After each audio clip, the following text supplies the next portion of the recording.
بسم اللہ الرحمن الرحیم۔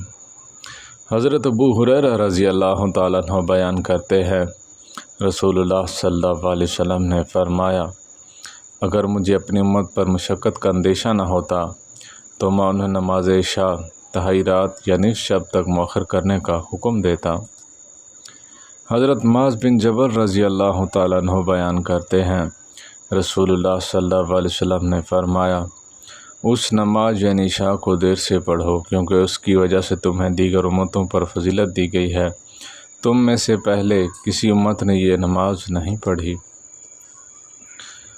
رافع بن حجج رضی اللہ تعالیٰ عنہ بیان کرتے ہیں، رسول اللہ صلی اللہ علیہ وسلم نے فرمایا، نماز فجر روشن ہو جانے پر پڑھو، کیونکہ وہ زیادہ باعث اجر ہے۔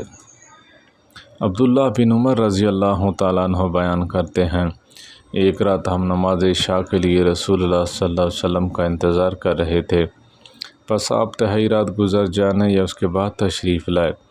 ہم نہیں جانتے کسی کام نے اپنے اہل خانہ میں مصروف رکھا یا اس کے علاوہ کوئی کام تھا، پس جب آپ اپنے حجرے سے باہر تشریف لائے تو آپ نے فرمایا، تم نماز کا انتظار کر رہے ہو، تمہارے علاوہ کوئی اہل دین اس کا انتظار نہیں کر رہا، اگر میری امت کے لیے اگر آنا ہوتا تو میں اسی وقت پڑھاتا۔ پھر آپ نے مؤذن کو حکم دیا، اس نے اقامت کہی اور آپ صلی اللہ علیہ وسلم نے نماز پڑھائی۔ حضرت ام سلمہ رضی اللہ تعالیٰ عنہ بیان کرتی ہیں، نماز ظہر جلد پڑھنے میں رسول اللہ صلی اللہ علیہ وسلم تم سے زیادہ سخت تھے، اور نماز عصر جلدی پڑھنے میں تم سے زیادہ سخت ہو۔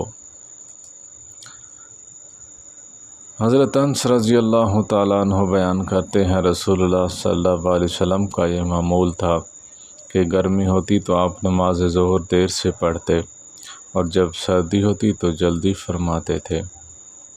اللہ تعالیٰ ہم سب کو عمل کرنے اور آگے پھیلانے کی توفیق عطا فرمائے۔ وآخر دعوانا الحمد للہ رب العالمین۔